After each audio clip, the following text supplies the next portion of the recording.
अस्सलाम वालेकुम स्टूडेंट्स, मैं हूं असमतुल्लाह साहिल और आप देख रहे हैं मेरा YouTube channel Alpha Maths planet.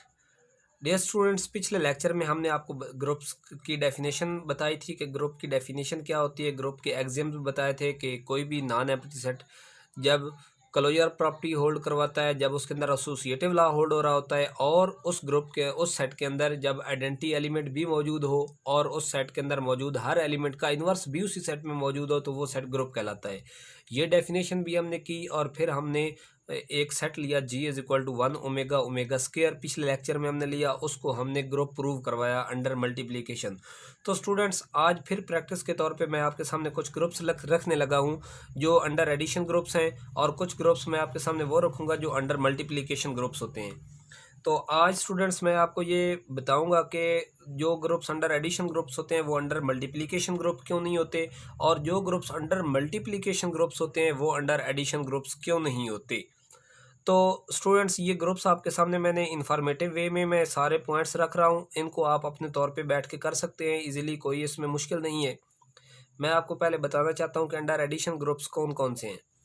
Set of integer under addition group बनाता है, set of rational number under addition group बनाता है, set of real number under addition group बनाता है, set of complex number under addition group बनाता है, और ये matrices of 2x2 order having entries from real number ये अंडर एडिशन ग्रुप बनाते हैं। ये वो तमाम 2x2 साइज के मैट्रिक्सेस हैं जिनकी एंट्रीज रियल होती हैं, ये अंडर एडिशन ग्रुप बनाते हैं। स्टूडेंट्स, हम पहले अंडर एडिशन ग्रुप्स को अब एक्सप्लेन कर लेते हैं कि सेट ऑफ इंटीजर जो है वो अंडर एडिशन ग्रुप कैसे बनाता है। सबसे पहले तो ये बात देख लें कि सबसे पहली बात कि सेट ऑफ इंटीजर जो है इसके अंदर ज़ीरो भी मौजूद होता है। तो ज़ीरो जो है वो एडिशन के तहत एडिटिव आइडेंटिटी होती है, तो इसका मतलब ये हुआ कि सेट ऑफ इंटीजर के अंदर आइडेंटिटी एलिमेंट भी मौजूद है। उसके अलावा स्टूडेंट्स हम देखते हैं कि सेट ऑफ इंटीजर में से अपनी मर्ज़ी के हम कोई नंबर उठा लेते हैं। हम उठा लेते हैं -15 उठा लेते हैं और हम प्लस का 10 उठा लेते हैं। इनको जब हम ऐड करेंगे आपस में तो आंसर आ जाएगा हमारे पास -5, और -5 भी सेट ऑफ इंटीजर के अंदर मौजूद होता है। इस तरीके से कोई भी दो नंबर उठाएं इंटीजर में से और उनको आपस में ऐड करें तो जो हमारे पास रिजल्टिंग नंबर आएगा वो फिर उसी सेट का नंबर होगा। तो इसका मतलब ये हुआ कि ये closure property under addition hold हो रही होती है। क्लोजर प्रॉपर्टी भी होल्ड हो गई और आइडेंटिटी एलिमेंट भी मौजूद है, दो प्रॉपर्टीज तो हो गई। अब देखते हैं, अगर मेरे पास हो 3 + 5 + 9 हो तो उनमें मैं पहले 3 + 5 करूं और फिर +9 ऐड कर दूं, या 3 को मैं साइड पे रखूं, पहले 5 और 9 को ऐड करके बाद में 3 को उसमें ऐड कर लूं। अपनी अपनी जगह पे पड़े रहें लेकिन ऑपरेट करने का वे चेंज हो जाए, तो उस तरीके से भी आंसर दोनों का सेम आएगा। तो पता चला कि एसोसिएटिव लॉ भी इनके अंदर होल्ड करता है। अब चौथी बात रह गई इन्वर्स वाली। अब इस सेट के अंदर फ़र्ज़ करें हमारे पास एलिमेंट है 5, तो 5 का इन्वर्स जो है वो -5 भी इसके अंदर मौजूद है, क्योंकि 5 और 5 के इन्वर्स -5 को ऐड करते हैं तो हमारे पास एडिटिव आइडेंटिटी 0 एलिमेंट आता है। और जब एडिटिव आइडेंटिटी जिन दो नंबर से आती है वो दो नंबर एक दूसरे के इन्वर्स कहलाते हैं। अगर 5 और -5 ऐड हों तो एडिटिव आइडेंटिटी 0 हमें हासिल हो, तो इसका मतलब ये हुआ 5 और -5 एक दूसरे के एडिटिव इन्वर्स हैं। अगर 7 होगा इसके अंदर तो -7 भी होगा, अगर इसके अंदर -11 होगा तो +11 भी होगा। तो इस तरीके से हर एलिमेंट का इन्वर्स भी मौजूद होता है। तो स्टूडेंट्स, इस तरीके से पता चला कि जो सेट ऑफ इंटीजर होता है ये अंडर एडिशन ग्रुप बनाता है। और ये अंडर मल्टीप्लिकेशन ग्रुप क्यों नहीं बनाता? क्योंकि स्टूडेंट्स इसके अंदर मौजूद है ज़ीरो।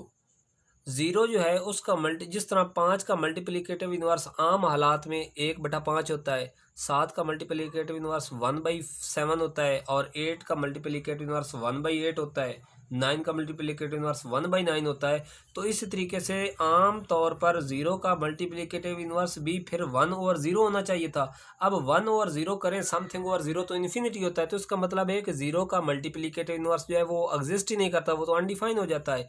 इस वजह से इसके अंदर 0 का मल्टीप्लिकेटिव इन्वर्स मौजूद नहीं है, लिहाजा ये अंडर मल्टीप्लिकेशन ग्रुप नहीं हो सकता। तो स्टूडेंट्स, यहाँ से एक बात मैं वाजे करता चला जाऊँ कि ऐसे तमाम सेट्स जिनके अंदर 0 मौजूद हो, अगर वो ग्रुप होते हैं तो अंडर एडिशन हो सकते हैं, अंडर मल्टीप्लिकेशन कभी नहीं हो सकते, क्योंकि 0 का मल्टीप्लिकेटिव इन्वर्स एग्जिस्ट नहीं करता। तो स्टूडेंट्स हम नेक्स्ट ग्रुप पे चलते हैं। सेट ऑफ रैशनल नंबर जो है ये भी अंडर एडिशन ग्रुप बनाता है। कैसे? क्योंकि सेट ऑफ रैशनल नंबर जो है इसमें ज़ीरो मौजूद है तो ज़ीरो एडिटिव आइडेंटिटी है, आइडेंटिटी एलिमेंट तो मौजूद हो गया।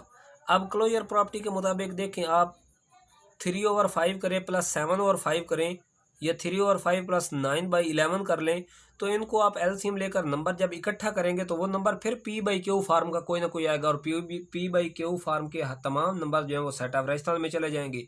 इसका मतलब ये हुआ क्लोजर प्रॉपर्टी भी होल्ड हो रही होती है।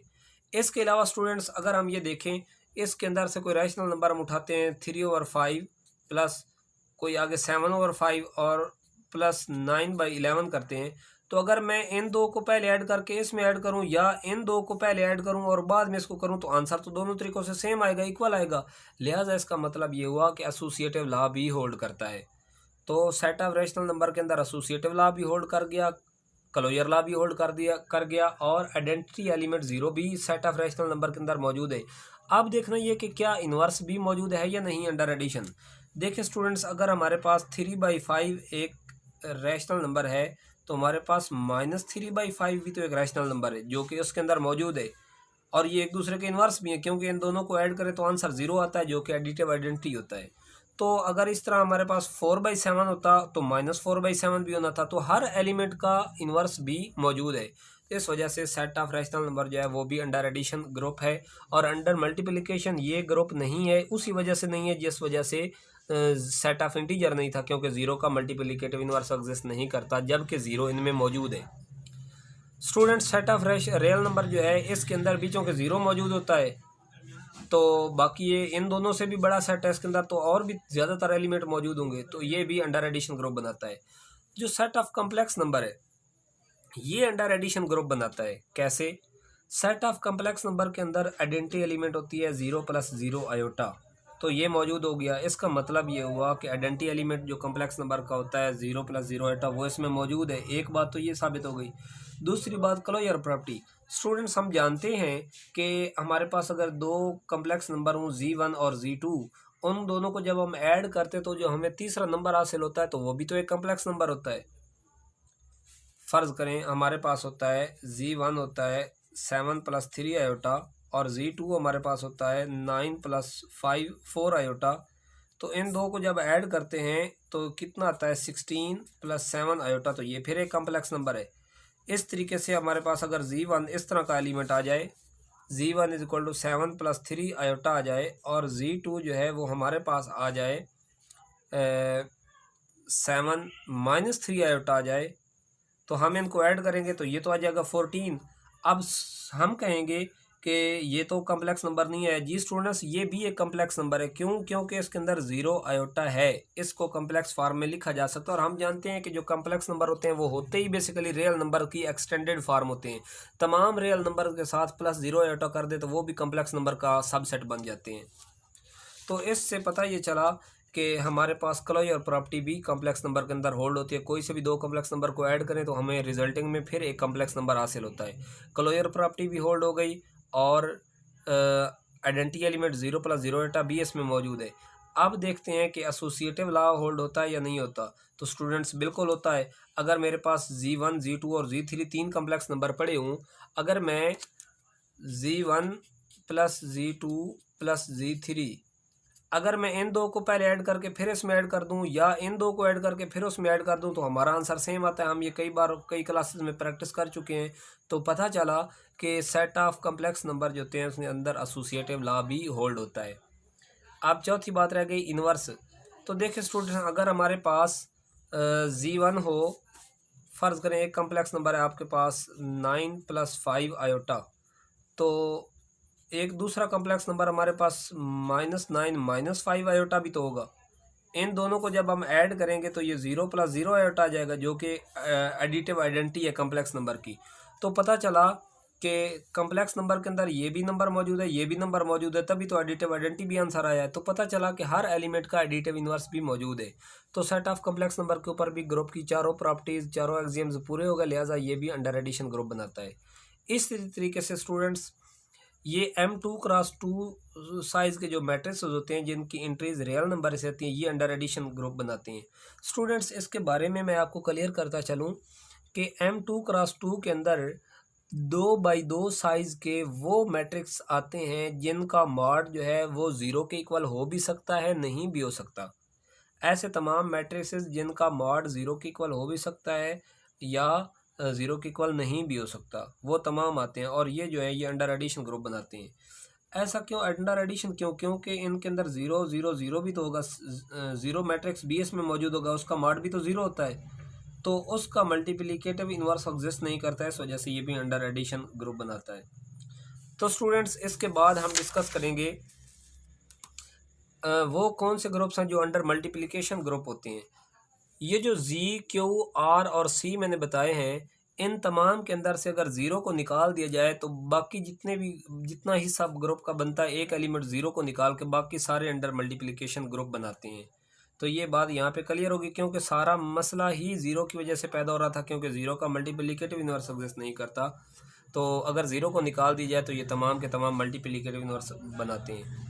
तो स्टूडेंट्स, आज के लेक्चर में फ़िलहाल इतना ही था और ये बातें इसलिए बताई गई हैं, क्लियर की गई हैं कि नेक्स्ट लेक्चर में हमने कुछ और ग्रुप्स पढ़ने हैं, अंडर एडिशन और अंडर मल्टीप्लिकेशन।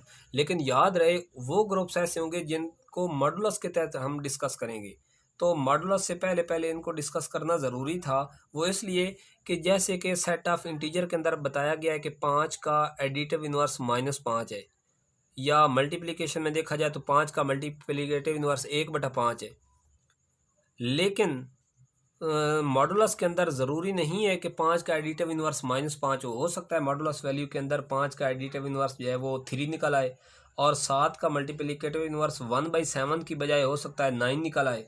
तो वो मॉडुलस वैल्यू में और इन ग्रुप्स में फ़र्क होता है, इस वजह से पहले ये डिस्कस कर लिए गए हैं। नेक्स्ट वीडियो में हम इंशाल्लाह डिस्कस करेंगे मॉडुलस वैल्यू के तहत जो हमारे पास ग्रुप्स होते हैं, एडिशन और मल्टीप्लिकेशन के तहत जो ग्रुप बनाते हैं उनको डिस्कस करेंगे।